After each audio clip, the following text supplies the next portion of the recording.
1 चम्मच क्रीम, आधा चम्मच अदरक का पेस्ट, आधा चम्मच लहसुन का पेस्ट, पुदीना 1 चम्मच, धनिया, नमक 1 चम्मच, मिर्च पाउडर आधा चम्मच, जीरा पाउडर आधा चम्मच, कस्तूरी मेथी, गरम मसाला 1 चम्मच।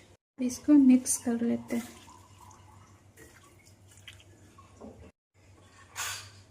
मैरिनेट होने के लिए छोड़ देंगे 1 घंटा। इसमें बटर डाल देंगे,